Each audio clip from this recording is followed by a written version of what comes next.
Hello guys, welcome to my Let's Play. My name is Brianna and today I'll be sharing with you guys a really interesting game called The Best Amendment. It's a fast-paced, chaotic shooter game where you have to defeat these triangle enemies in a simple battleground. So let's see how that plays out. I ran the game once before recording this just to get a hold of the mechanics and the aims of the game, since I tried to look for a tutorial, but the only one that I found that was available was on YouTube, and it was in Russian, from like 14 years ago, without English subtitles. So I couldn't understand, so I had to figure it out for myself, and let me explain to you guys.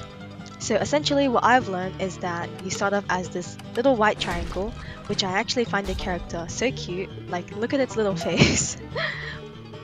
And basically you have a different gun every round and you have to go around collecting the required amount of stars.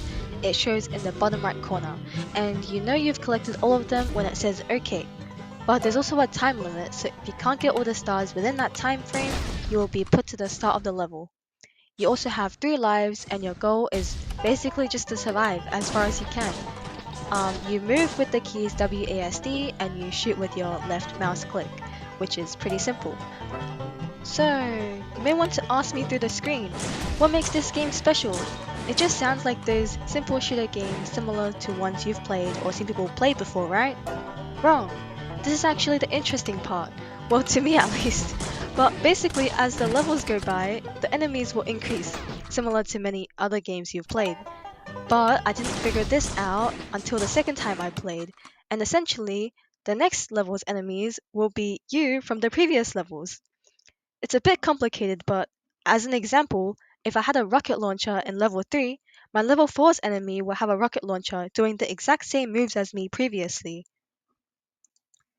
So you shoot at the enemies, which is kind of like a trade-off, because you want to defend yourself, but at the same time you will cause more chaos for your future self.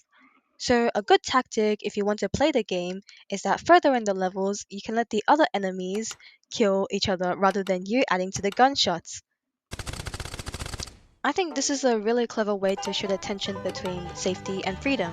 It's like the more you shoot, the more you bring danger to yourself. I feel like it's kind of deep for a game like this, right?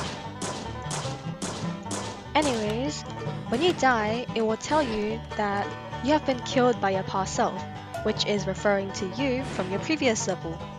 And then it will tell you that you're not thinking four-dimensionally, basically meaning you should think about your actions before you take them in order to benefit yourself in your future rounds. But then you get these, like, I don't know what to call them, like pop-ups or like game over screens.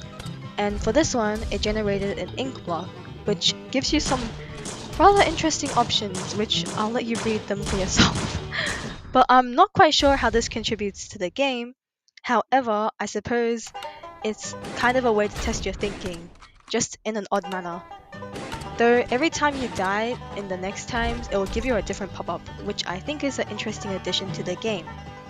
Also, I just want to point out how fun this music is. I think it adds a really nice touch and it keeps me playing, even though it's just looped upbeat music. Now onto this week's topic of discussion.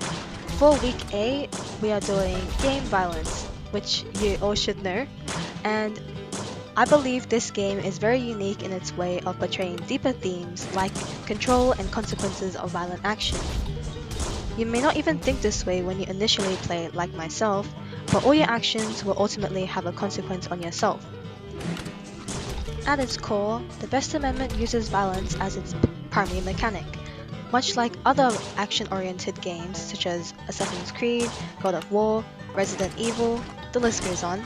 However, unlike most games where violence is a clear path to success, the Best Amendment complicates this by introducing the concept that shooting, while necessary for survival, also creates more enemies and chaos.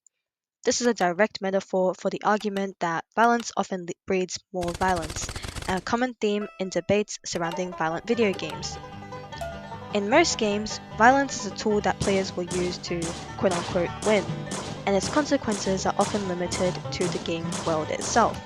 However, the Best Amendment makes the consequences of violence an integral part of its mechanics. Every shot fired increases the game's difficulty, making survival harder for yourself, not easier. This subverts the typical power fantasy found in many violent games, where the player feels empowered by their ability to kill or destroy enemies. As you can see through my gameplay, the levels do get progressively more difficult. This game is also related to this week's first reading called Shooting to Kill, Headshots, Twitch Reflexes, and the Macropolitics of Video Games by Amantha Phillips. In summary, the article addresses how mechanics of killing in video games influence player behavior and reflect larger socio-political issues, particularly those related to the regulation of life and death through technology. She explores the cultural and political implications of video games, particularly in shooter games. Phillips also introduces the concept of necropolitics, which she uses to describe how these games engage with death, violence, and control over life, often reducing life to mechanical reflexes and lethal efficiency, which is portrayed in the Best Amendment. She also goes into how fast reflexes in these games result in whether you live or die. Phillips also critiques how the mechanics of video games not only reflect but also perpetrate systems of power and violence, exploring how players have been so accustomed to valuing speed, precision, and lethal efficiency. In addition, the game title, The Best Amendment, is actually a direct reference to the Second Amendment of the United States Constitution, which grants the right to bear arms. By linking the gameplay to this theme, the developers are making a statement about the real world consequences of the widespread availability of guns and the escalation of violence.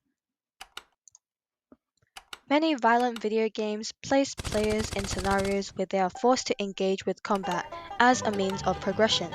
This often leads to discussions about how much power players really have in these games. Are they really choosing to engage in the violence, or are they simply following the rules of the game? In the Best Amendment, this idea is also further complicated because while the player has the option to shoot, each shot makes the game more difficult. This forces the players to consider whether engaging in violence is truly the best choice or if restraint might be a better strategy. This cyclical nature of violence in the game mirrors broader real life concerns surrounding how repeated exposure to violent actions, even in a virtual setting, might influence behavior. Most research does suggest that video games alone do not cause real world violence. I also believe that the Best Amendment encourages players to think critically about the consequences of their actions, both in the game and beyond. Furthermore, the game doesn't just reflect on the in-game mechanics of violence, but it also serves as an indirect commentary on the cultural debate surrounding violent video games. For years, critics have questioned whether games like GTA or Call of Duty contribute to real-life aggression or desensitize players to violence. In many ways, I believe that the Best Amendment can be seen as a response to all these debates, offering a game where violence is not simply just a showcase of power, but can be challenging to utilize. The player must constantly weigh the risks of engaging in violence against the need to survive, highlighting the tension between personal security and societal safety, a conversation that often emerges in discussion about both gun control and violent video games. From my experiences with playing this game, what I've learned is that the Best Amendment stands out as much more than a violent video game. It is definitely a good way to showcase how violence is used in games and the larger societal implications that come with it. By making the player experience the consequences of their actions in real time, it forces reflection on the relationship between violence, power, and freedom. The game's mechanics serve as a metaphor for the ongoing debate about the impact of violence in media and the real world consequences of a culture that often glorifies or simplifies violent situations. Anyways, if you guys do have the opportunity to, I highly recommend you to try this game out for yourself and try to beat my score of 6400, which is honestly such a poor score. To me, sure, this game is tough, but it's definitely addicting too. I think it has a good mix of strategy and quick reflexes. Basically, a shooter game that really makes you think about what actions you want to take rather than just shooting mindlessly. Other than that, thank you for watching and have a great rest of your day.